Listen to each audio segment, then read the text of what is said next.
Good morning, everyone. Well, this is our regular Saturday morning video live position updates and a little bit on what's happening.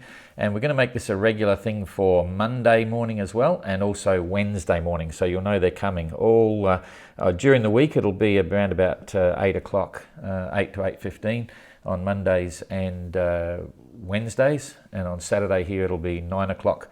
As well, so 3 days a week minimum, and then if there's something dramatic happening or whatever we need to explain, we'll do another one in the mornings. But you know that's coming, and we'll also be doing question and answers the same again this afternoon around about in about 3 hours here live again, talking about the events of the week and then the questions and answers. So that'll be a chance to explain what's going on within the race. So for now, you'll see we've got the grids on, and just quickly as an overall for the whole fleet, Francesco's up there. He's the other side of the equator. You might have heard his SoundCloud phone conversation. Very happy to be there. And Suhaili's still coming down. I'm still finalising the final track for Joshua, but I think that'll be done this week. So you might see Joshua come up on the course. You'll remember Jean-Luc is about 34 days ahead of Suhaili's time, real time, down to under the Cape of Good Hope, and he's actually also about 6 days ahead of Matessia's time in Joshua, so that was kind of interesting. Anyway, over here we've got Antoine, now officially retired from the race, heading for Rio over here. Quite a big decision, but we'll talk about that in about 3 hours when we overview the fleet. So from there, I'll just boost it up one hit. I'll bring the weather up. We're going to go through the positions, talk about the weather currently that they've got. You can see there's some beautiful colours of the rainbow, which mean big winds and big seas. And then also look forward on the weather right through to the next 7 days, because there's some big surprises at the end of next week. And I only just saw it about an hour ago, and I thought, oh, jeepers. Anyway, so for here and now, Mark's, jeepers, we've got the... We need to reboot this. Sorry, the background map is playing up. A good thing to see if this happens to you. So we go back to live. I'm just going to reboot all this because the background map didn't quite get it. So we're now back here again. So that's okay. That should solve the problem because Mark Sinclair was actually, we'll go twice up there. We'll hit the wind. Hopefully that'll solve the issue. Yes, it looks like it has. So we come back down here again. Okay, so this is real-time weather now. The positions are for 4 o'clock this morning, which is 6 o'clock here. So it's now 3 hours old. These positions are 3 hours old. So you can see Mark Sinclair. He's got breeze, but it's right on the nose. So he's heading due south at the moment. There's this high pressure system here below him. That's what's causing that. There's obviously a low pressure down south here, right next to it, and that's what's causing this direction of the wind. The low pressure is what's driving the heavy winds in the rest of the fleet. Anyway, Mark Sinclair is getting getting south, which is kind of good. Not where he wants to go, but there you are. Istvan still making steady progress, 3.5 knots. Again, he's going to windward as well because it's coming from the southeast, so he's decided to head east. This isn't Tapio's position. I think you all know that. He's been off the air since the 20th. Sent him a message yesterday. I know he's on the move. He's down in about this position here somewhere, and he is charging his batteries now with the water generator. It's the only thing that's working, and I've asked him to switch back on so you can all follow exactly where he is, and hopefully that will be the end of no tracking for a while. We do get the messages every day, so we know he's safe. Igor's okay. Obviously, we all know that. And he's making 4.4, not doing it easy. The wind's starting to pick up, and even though it's showing on the beam there, I think it's still 4 to the beam for him. Sometimes this isn't totally accurate, but he's okay, making progress. Loic, again, doing okay, the 6.7 knots flying. He's beam reaching. The sea hasn't built up much yet, and the wind has just been increasing, in the last 7 or 8 hours or so. And Susie's now into it. She just sent a message and said, welcome to the Southern Ocean. She's got her first Southern Ocean gale. So she would be getting she'd be getting 35 knots, gusting 40 plus, and the seas are building. We'll show you the sea state in a minute, but she'd have 5 metre seas already. Tommy's in the thick of it as well. They've both sort of caught up to this blow that's coming through, 6.2. He's holding it on the beam still in very strong winds. They've got to be careful. Breaking seas on the beam can be quite treacherous, but it's still building right now for them. Uku, very much plenty of breeze, because remembering if we go down and just look at the scale here, when it's purple, this purpley colour here, it's 35 to 45 knots sort of thing in this area. So if it's forecast 35 to 40, he's getting gusts over 50, and he's probably got 7 metre seas, whatever. So he's getting a good covering. You can actually see there, if I pick this up, you can see where the wind obviously kicked in.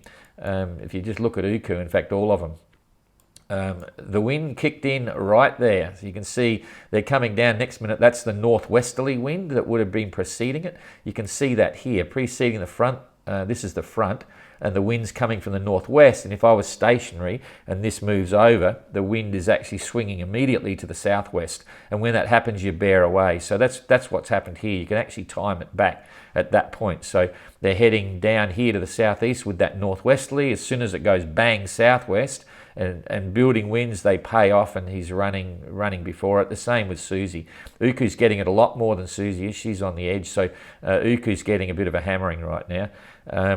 Gregor and Ari, they're doing the same thing. They're getting plenty of breeze. They went through the northwester, and they'd still be getting 35, 45. We'll hear all about it next week on their phone calls. This is their big grounding for the Southern Ocean storm. Once they're through this, they'll be a lot more relaxed. But from our point of view, we were very happy that they all, Mark, Uku, everyone, went into this blow in a really good shape. They'd had the whole of the Atlantic to settle down. They'd got a chance to prepare their boats. They're all fit and healthy, so you couldn't hope for anything better from an organiser's perspective. And we're confident, touch wood, that this is a good opportunity to settle into the Southern Ocean. So Mark's doing okay, still 6.2. Obviously worried about everyone coming behind. Gregor ripping along. Gregor and Ari having a great race. The essence here is, I mean, if you're racing in big winds, you want to try and hold your position. Gregor's paid off a bit, so he's going away from the course. He's taking it easier for the boat, so looking after the boat maybe a bit more, and Ari is driving a little bit harder to get across to the east, because now the run line is heading straight east towards Hobart. So that's what you got. Philippe up here, he if we extend that, you'll see he hove to last night. We looked at it around midnight, and if you might not be able to see this here, he was running ahead of schedule, doesn't want to get there too early. So you can see the track here. If I put the trail on, it should come up. Is that coming up? No. Same colours, but he comes across here, and then he goes this way and there. So this is when he went to sleep, obviously, for 4 or 5 hours, and just had a rest, just to time his arrival into Cape Town, around about midday today. So he's headed in now, and we're expecting to see him there around about midday, and all will be well. But he's going to have big push on the weather on the way in. He's going to have 35, 40 knots pushing him in just as he's about to arrive. I'll shrink that back a little bit now. Come over here and we'll check out Jean-Luc. I'll go a little bit smaller so you can see it in perspective. One more down maybe. Made really good time in all of that wind and current. He's got the big winds heading towards him now, so he's been reasonably moderate for the last 8 hours, but it's going to pick up ahead of this front, and he's going to get a big kick as well.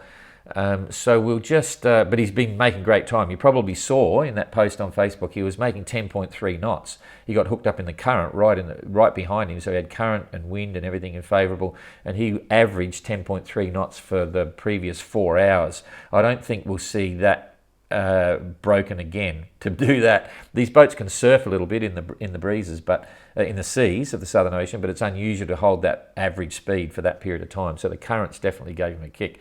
So now I think what we do now is look at the forward weather. Let's go forward a day, and so it's 7 o'clock on the 25th. So we'll go 7 o'clock or close to it on the 25th, 26th.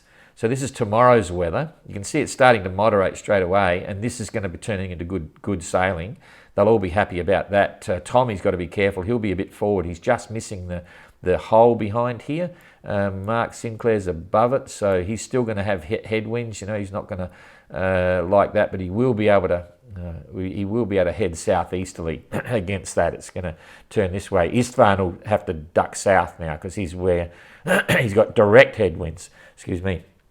Igor, not sure. He can't go south or southeast yet, so he'll still be heading out to to the east, and Loic, a problem. He's going to run out of wind, and it's headwinds, so he'll be stuffing around here for a while. Susie should be okay, been reaching, heading out to the east again. So tomorrow they're looking pretty good, a nice weekend for them. And Mark Slats, he's going to be boring along. Big winds on the beam.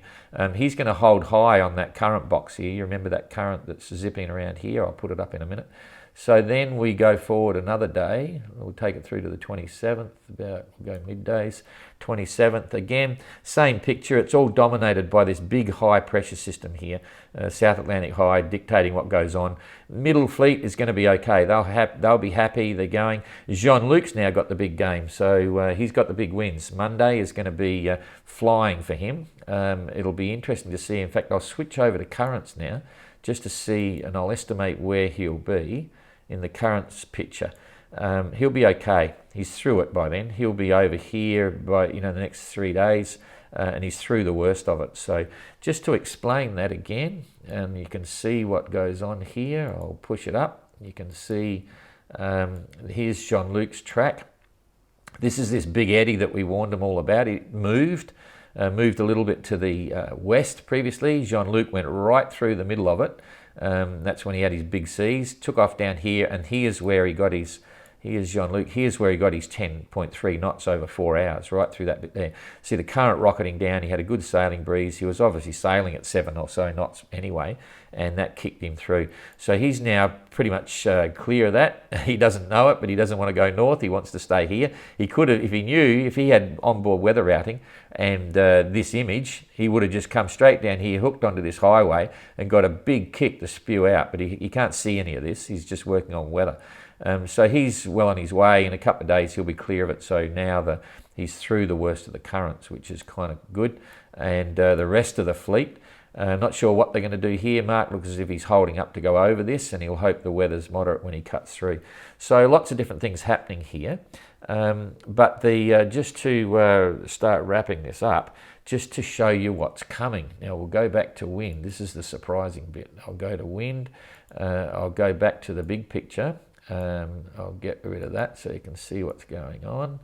And remembering this is 40 degrees south here, and this is 40 degrees west. So our exclusion zone box is 44 degrees south. They can't go under 44 degrees south, which is through here. So this is the weather for the 27th, and it's all pretty much organised. They're doing okay. But when we start pushing through, we'll go day at a time. There's the 28th. Again, a good following airflow. It's what you expect to see in the roaring 40s. They'll be enjoying that. It's typical Southern Ocean weather. We go through again to the 29th. Okay, again, beautiful. They'll be loving this. Moderate breezes, mild, the sea's dying down. They're making good easting. They want to miss out for this, but remember, we're now already on the 29th. That's 4 days in advance, so they'll be clear of this by then. They'll be hooking down here, so everyone will be very happy. Coming through to the 30th, everyone's, I showed you too quick. 30th, everyone's happy. There, and in fact, it starts to happen. So on the 30th, by the end of the day, that's midday, they're running out of breeze because they're coming under the influence of a big high pressure system. And watch this, we move straight into the 31st. This is actually a very low down in the Southern Ocean high pressure system. This is, I won't call it unusual, but it's not nice. And what it means is, remember when you've got a high pressure in the Southern Hemisphere, the air is going around counterclockwise. And so this is the only place the entrance can be, in here. So this part of the fleet, I did a calculation before looking at the distance, and in fact I'll do it again now just to show you. If you hit that little box at the end, you get 2 clicks. So say we say, okay, Uku's there at the moment, that gives us 1 position, and I can click on anywhere. I'll just, I lost it. There it is. There's the second one. Now when I put my cursor on the white dot, they've changed this, I can drag this little grey arrow anywhere I want. And when I do, it gives me a distance from the first one. Okay, so at the moment, if I position this over here, that's about 1,000 miles from where Uku is right now. Okay, and that's about a week away. Average speed, you can say it's 1,000 miles in 6 days or so for most of the fleet, depending on what's happening. So if that's the case, Uku is going to be sitting right here And look at that. He's got headwinds everywhere. Nowhere to go. And they're quite strong headwinds. So all these guys, Gregor, Mark, they'll be over here somewhere as well, looking at sort of 25, 30 knot headwinds and head seas and all the rest of it. Not a pretty picture because it's going to go for a couple of days. If we get rid of, remembering that tool there, I can slide that around anywhere now. For instance, Mark Slats is currently 370 miles in front of Uku. So that's a few days away. So he's a few days behind. These guys, all of these guys are in contention. If Jean-Luc can hold his position there and touch wood, keep his mast up and all the rest of it, going to be very hard for these guys to catch him all the way to Cape Horn because there's constant weather and Jean-Luc will be in the weather first and so on. They're a weather system away just about. If they can somehow hook into the same weather pattern, they may be lucky, but certainly all of these guys here, any one of these guys could actually, well, win the race. But Jean-Luc's looking pretty good. Anyway, that's probably enough for now. So we'll see you in about, in about 3 hours, 2 hours, 45 minutes, and we'll talk about a lot of different things. So remember to play with all of this. You all know what's going on here. Let's look at the leaderboard. Jean-Luc in front, Mark Slats, Wig, Gregor, Uku. But, you know, anything can happen. It is such a long way now, but certainly things are settled. It's the tactical issues of the weather in the Atlantic is finished. Pretty much everyone will be within the Southern Ocean within the next 2 days, and then they'll be hooked on for a ride. Sad to see Antoine heading into Rio and see Philippe heading into Cape Town, but you know that's the way it goes. A very tough race. There's a lot of issues involved with the isolation and performance versus reliability versus weight, all those sorts of things, and we'll talk about that in a couple of hours. And yeah, we'll be down to a slightly smaller group of people heading across the Southern Ocean, but they're all looking good, and the adventure's about to begin, and in a completely different format. Thank you very much. See you later on.